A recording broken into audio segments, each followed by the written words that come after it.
17คือว่ามีข่าวดีบ่คือว่ามีข่าวดีบ่ทั้งน้องแต่งจริงบ่แม่ข่าวดีเหรอข่าวดีแม่มื้อนี้นั่นพอเรื่องหลังคาเนาะโอ้ยคักได้บ่นี่สังกะสีเด้อใช่มันยังใช้ได้งานได้อยู่บ่นี่นะมันสิชื่อไม้หายว่ะบ่มันคือไปเบิดแล้วเนาะสิเฮ็ดคักแท้นี่ย่างไปใช้ชื่อไก่แล้วนี่ฮะชื่อไก่อันนี้เฮ็ดเอาเองบ่คือซื้อนี่นะชื่อเอาโอ้เนาะ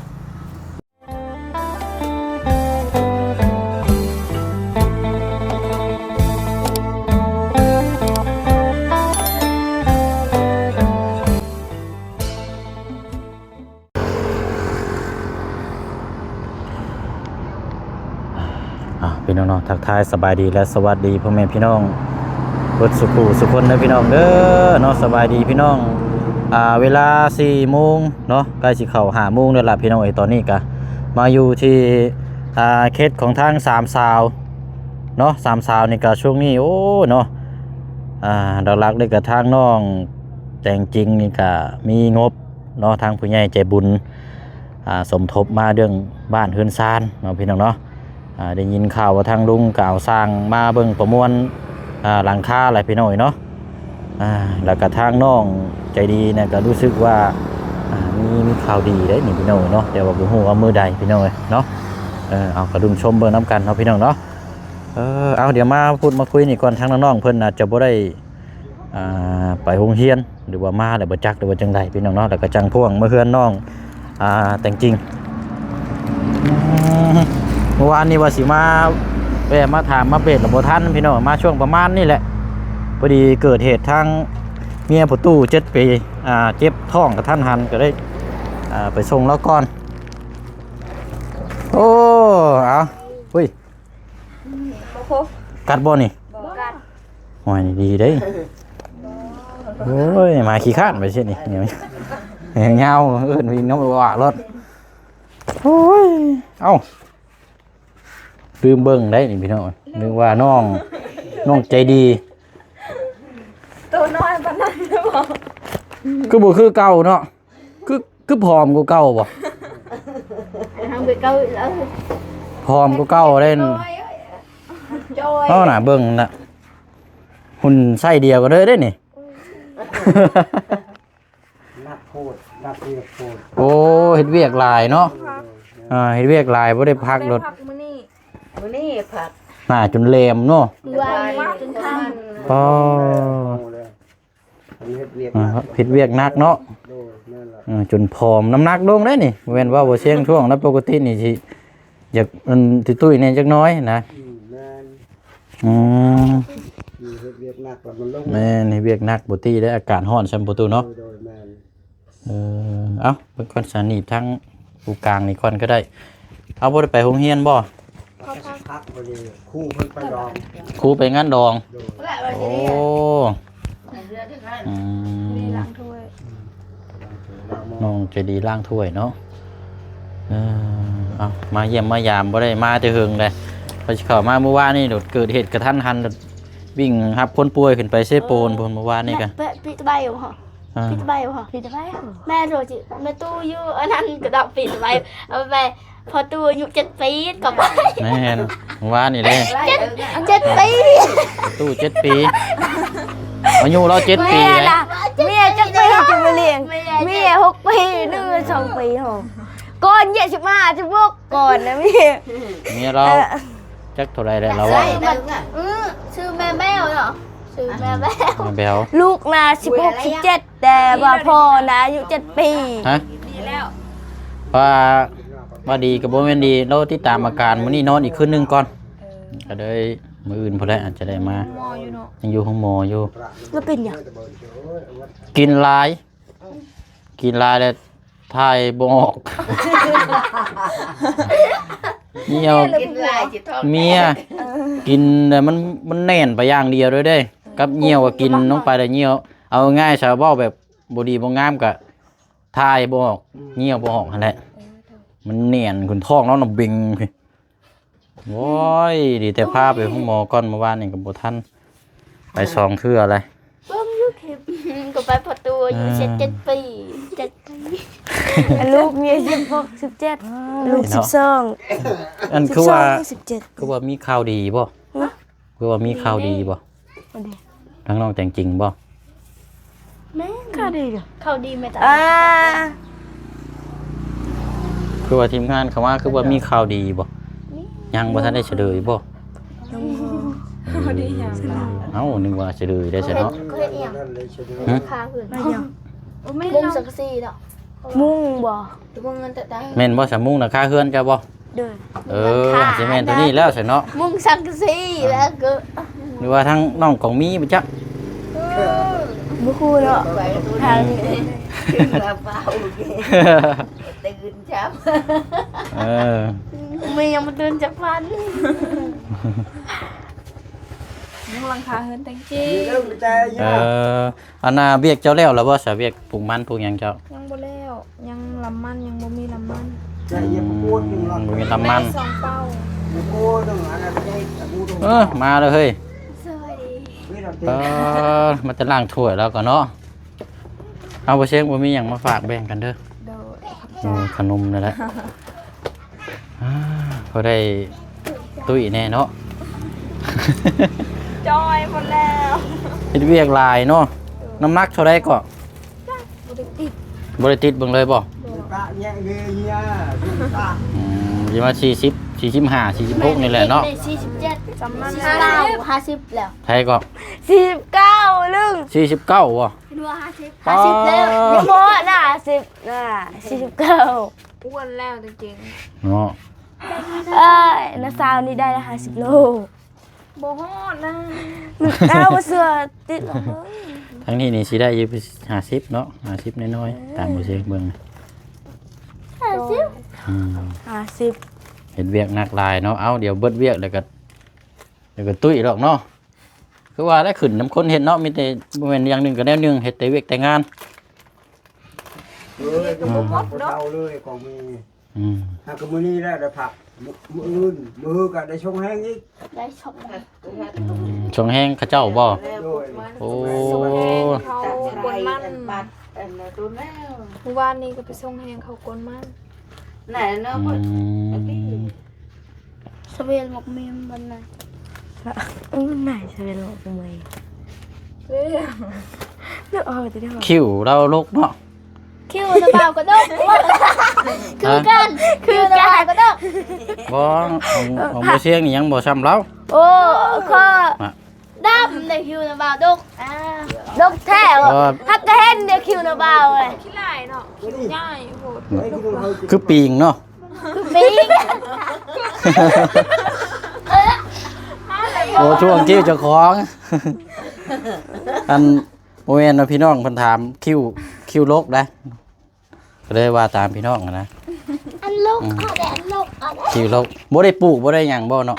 บ่ได้ปู ธรรมชาติบ่ ได้ มันฮักก็เป็นเอาเลยลูก เออ เชื่ออันไปบ่อยกัน อะไรก็ อันก็เป็น เอาตะกี้บ่ได้ลกแบบนี้บ่ เกิน ติกกี้ไตคอน อันก็เป็น ระแปะใบเก่าอันนั้นเจาะอันนั้น ไปอันจงเกิด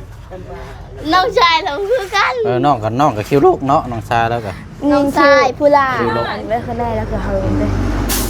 คิวบ่เสียงกระดก สิคิว คิวให้น่ะลกอยู่ ฮั แต่ ก ว่าก ะเห็นเดี๋ยวคิวอาย แต่ว่ามันบ่ยาวแต่ว่าของเราบัดลกบัดยาวเลยมันห่างมันยาวของ โอ้ มันเป็นทางถั่ว มันเป็น อ่ะ ห่าง บ่แม่นน่ะนวดหน้าห่างเลย อยู่เด้ อยู่ไปหนุนนี่อะไรแย่โน่นนั่น ทุ่งข้าวได้เช่นข้าวตากได้ เอาอันนี้ก็เว่าถึงเกี่ยวกับคิวนี่ก็บางคนก็คิวลกคิวงามก็มีเสน่ห์อีกเรื่องนึงเนาะอ่า ขี้ไล่คิวแบบนี้คือบ่อยากได้ ฮะโอ้ยคันเจ้าไปเฮ็ดแนวใหม่นี่บ่ได้คือแบบนี้ได้หาเบิ่งเด้อบัดนี้คันเจ้าไปแต่งอะคันเจ้าไปแต่งบ่คือ งาม คิวแต่งนี่มันบ่ธรรมชาติมันบ่คือบ่สู่ธรรมชาติดอก คิวมันมีหลอกตีนั่น ง่ายหมดคิว อันนี้เนี่ยก็ห้องว่าบ่ต้องเปลืองอันนี้ยังแนวแต่งคิ้วบ่ต้องเพราะว่าคิ้วมันหนาอยู่แล้วเด้บ่ต้องเปลืองครีมเปลืองหยัง แต่งน้ำก เมื่อกี้อยู่ในบ้านมันเป็นคนตา มันเป็นมีคนตานี่คือ เออ คนตาแล้วคือ ดำนะนี่แต่จริง เมื่อเราจักเงาไปไม่ได้คือมันจะดีก็ตาหึมเลยยิง โอ้ยเนาะอืมอันทางนี้ได้ใช่คือว่าเมื่อวานนี่พ่อกับแม่มาบ่ เดี๋ยวเนี่ยดอย ผู้เดียวขอเรา พอจะไปเห็นงาน ไปทำงานเฮ็ดครีมนะ อ๋อมาถามเฮ็ดเวียกอยู่นี่บ่ จริงจะดีอ่ะ อ๋อ เขา นึกว่าเรามานอนอยู่เพื่อนนี่บ่ได้มาบ่ เขาหักกระเปิดให้ เพื่อนเรามีคน ก็มาเฮ็ดเวียกอยู่นี้เนาะเอามาเฮ็ดเวียกอยู่นี่ก็นอนหม่องเฮ็ดเวียกบ่ นอนบนเทเวศนาบามาขึ้นแบบ โอ้ยบ่เอาบ่เอา ด้านอ่ะ ผู้เลยให้ทั้งตู้ น่ะดูเฮิมเลยละอาย เกี่ยให้เหรอเดินอายเหรอ น่ามาจับ แล้วนั่นได้สามีเจ้าอยู่เฮือนอยู่บ่ภาษาเดียวเมื่อเบิ่งเฮือนทั้งน้องเพิ่นก่อนทั้งน้องแต่งกิ่งก่อนคือว่ามีสร้างมาเบิ่งโครงหลังคาบ่หานโอ้ยเนาะนั่นแหละบัดนี้พี่น้องได้หลังคาใหม่ได้บัดนี้เนาะผ้าฝนตกมากก็สิบ่แล่นนี่ได้ฟ้าพุ่นละต้องแต่งกิ่งไปเมื่อนั้นก็ไม้ก็ได้เดี๋ยวจังมากก็ เก่า ได้มาเบิ่งเฮือนเราก่อนอันดินจี้อันแรงชื่อนั่นเอามาแต่เหิงแล้วบ่เนาะดินจี้นะสั่งมาแต่เหิงแล้วบ่ได้จักมือแล้ว แต่วันที่16 จะก้อนก็ 2,000ก้อน 2,000 ก้อนก้อนเท่าไรก็ ก้อน3,300ไปซื้ออยู่ใช้3,300 คันเอา1,000ก้อนน่ะ3,500นี่เอา2,000ก้อนกะ3,300 ซื้ออันอยู่บ้านดงนี่บ่ บ่อยู่ให้สาร คนน่ะมองซะนี่เนาะเพิ่นเคยสั่งไปวัดหั่นจักเท่าไรไปก้อนแพงอยู่ได้พี่น้อง 3,000 บ่คือเท่าไรละพอเนาะยังคือเลี้ยงคักเลี้ยงแน่แท้นี่บ่ มันแตกลายเลย อันว่าอันคือบ่เอาดินนั่นล่ะดินบล็อก ว่าพวกน้ำยาวคือกันเราเป็นคนซื้อ เพราะว่าดินจี้นี่ก่อทานแบบซี่นี่ถูกต้องแล้วแบบนี้นี่มันจังอันนี้แต่ว่าถ้าต่อก่อขึ้นนั่นใช้ดินบล็อกน่ะมันสิบ่เปลือง แม่น อ่า แต่ว่ามื้อนั้นแหละเพิ่นให้เงิน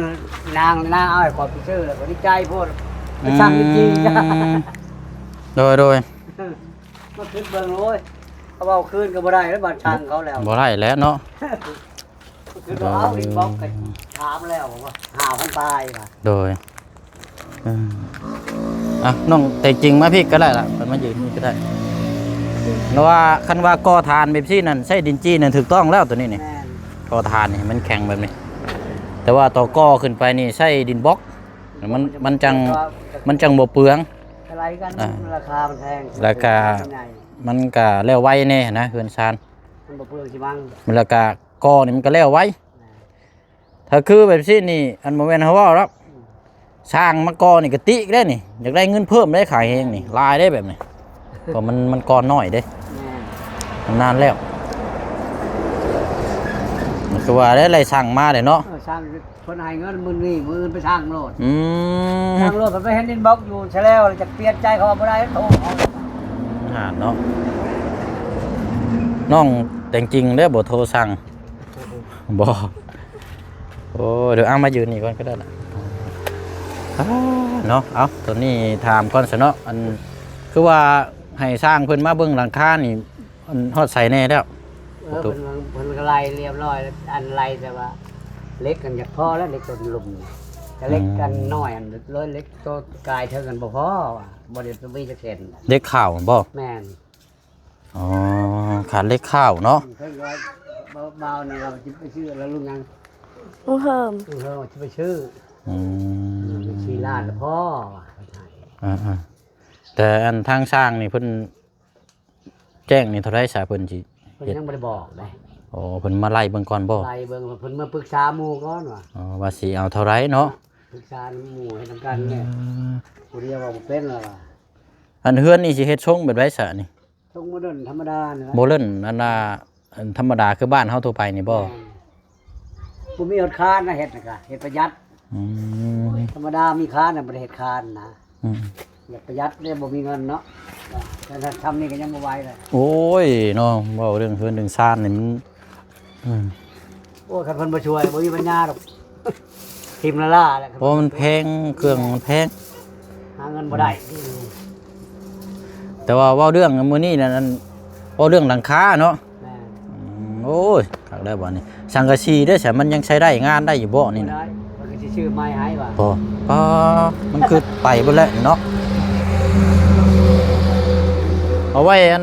ต่อเฮ็ดหม่องเสียหม่องจอดรถจอดล่างซะตัวนี้เนาะ แม่โอ้ยอย่าเฮ็ดห้องน้ำ ห้องน้ำห้องในเนาะ รถกินอยู่บ่มีปัญญาแล้วรถ บ่แน่ได้เนาะจอดรถกระบะรถวิโก้ข้างๆเนาะ เออบ่มีเงินดอก ว้าย ลูกใหญ่มากลูกหาเอง เอ ก็ อ แล้ว ก็เงินยังบ่มี อันนี้พอแห้งแล้วก็บ่ช่อยบ่ช่อยโอ้ยบ่ได้ดอกประตูแล้วเนาะ แสดงว่าตอนนี้นี่มีแต่รุ่นหลังคาบัดนี้เนาะ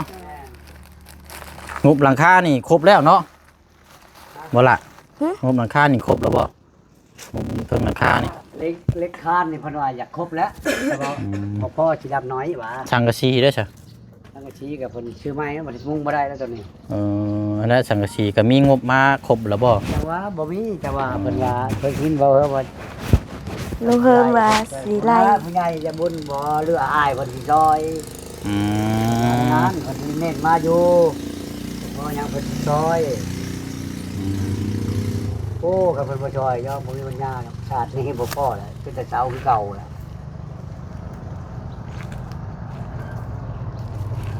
อันเฮือนนี่กว้างยาวเท่าไรก็ 7 เมตรคูณ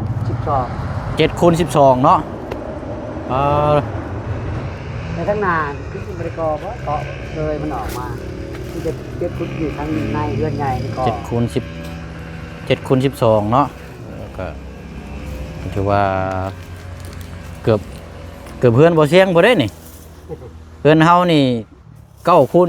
12เฉพาะเฮือนใหญ่นะ โอ้ 9คูณ12 มีตัวเกาะชื่อๆทางหน้าเนาะ แบบเดียวกันนั่นแหละรวมยาวเบิดเฉพาะเฮือนใหญ่แบบนี้แหละ9คูณ12กว้างนี่9ยาวนี่12อันนี้ก็7เนาะ7นี่7คูณ12เอาดีใจนำเด้อเนาะสิได้หลังคาได้ ปรึกษาเพิ่นว่าถามราคาแล้วราคาขนาดเท่าใดตกลงตอบให้เพิ่นลุงเฮิมนั้นเด็กลุงเฮิมสิไปซื้อว่าเด็กข่าวมันน่ะ เล็กอยู่นี่อันพวกเส้นใหญ่ๆนี่ที่เจ้าซื้อมานี่เป็นพวกอันน่ะสิญัวบ่ แม่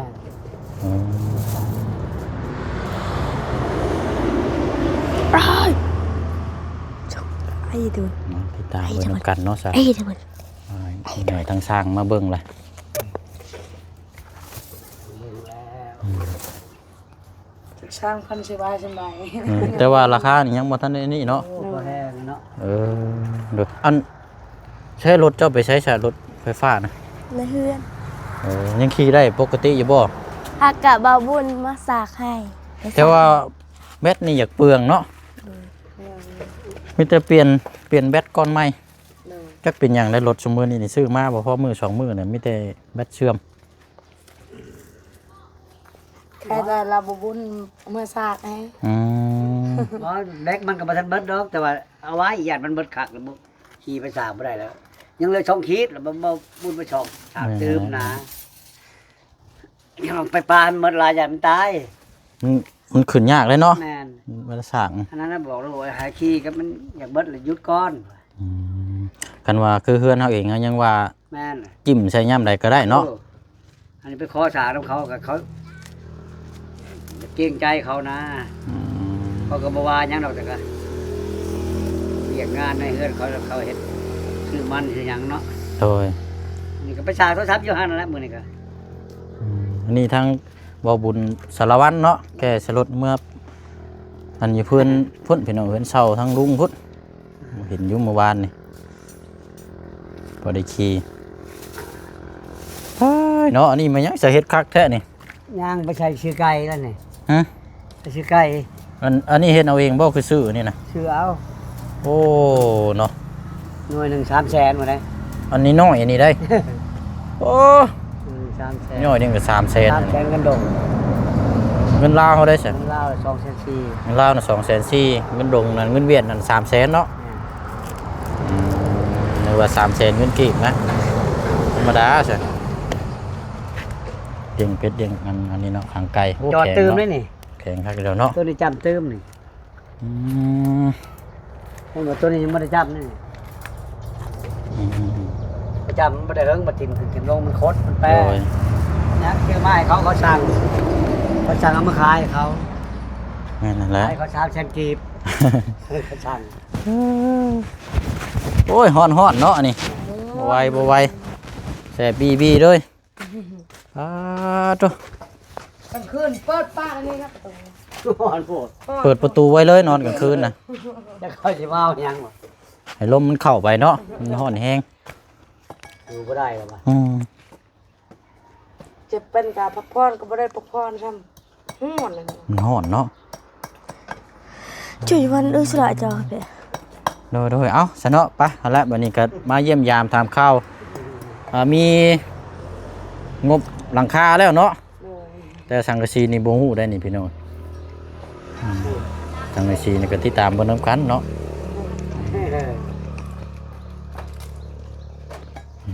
จังไดแล้ว มีหลังคาให้ทัดหูแล้ว ขึ้นหลังคานี่ใครแน่บัดนี้เนาะมาก็นี่เฮายังพอมีหวังบัดนี้มีหลังคาแล้วพอก็นี่ก็จังอันนี้มันมีหลังคาเนี่ยคันว่ามันยังบ่มีกอก็แม่นแอมพาแอมยังก็ขึ้นนอนนี่ก็ได้นะเทพื้นก่อนนี่ แม่ไร เทพื้นนี่ก็เอามันสูงเด้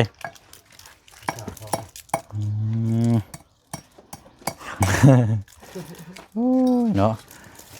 ไปสามีแต่ว่าเฮากลับก่อนเด้อเด้อและมาเยี่ยมยามทำข้าวมากับพ่อทีมงานช่างพี่น้องเพิ่นเมื่อแต่หึงแล้วบ่เราไปเชียงกับหากมาแต่เชฟโปนมาแต่เชฟโปนไปเยี่ยมยามทั้งอันเมียประตู7 ปีแล้วมาแล้วกับแวะเขาเอาเถยบ่วงไปให้ทั้งแม่น้องเอิงครับกลับมานี้บัด ปีไม่ได้ตีหน้ามาเจอ7 ปีนะเปิดได้อยู่ เปิดได้ค่ะ นี่สกายพี่จะได้บ่ายอยู่คือ7 ปีก่อนในเรื่อง12เรื่อง15 นี่จะไปเอา ไป โดยเอาเด้อล่ะเด้อเดี๋ยวมาเยี่ยมยามใหม่เอาละพี่น้อย ดอกพี่จะไปเอาเป็น เป็นพี่น้องกันบ่ฮู้จักกันซื่ออ๋อโดยในนามเป็นเฮาเบิ่งฮู้จักกันซื่อเนาะจะตอนแรกจะน้อยเวลาเราสิขึ้นไปเบิ่งแล้วอีกยังบ่ทันได้มาอยู่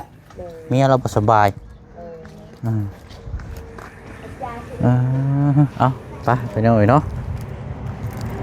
อันนี้ก็ทางพ่อกับแม่บ่ได้มาแล้วพี่น้อย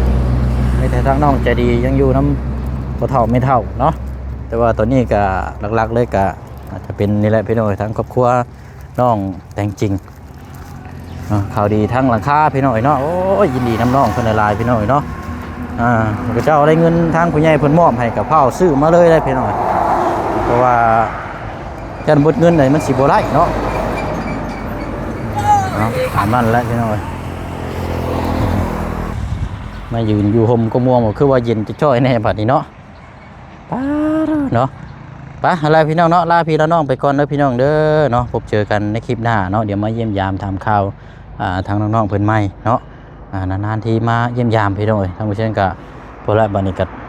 พอเฮาก็ไปหลายๆเคสแน่เนาะพี่น้องเนาะไปเนาะบ๊ายบายเลยพี่น้องเด้อเนาะขอบใจพี่น้อง FC เฮาเบิดสุขุสุคนเนาะลาพี่ละน้องไปก่อนเนาะพี่น้องมาฝนตกลงมาในช่วงเย็นแน่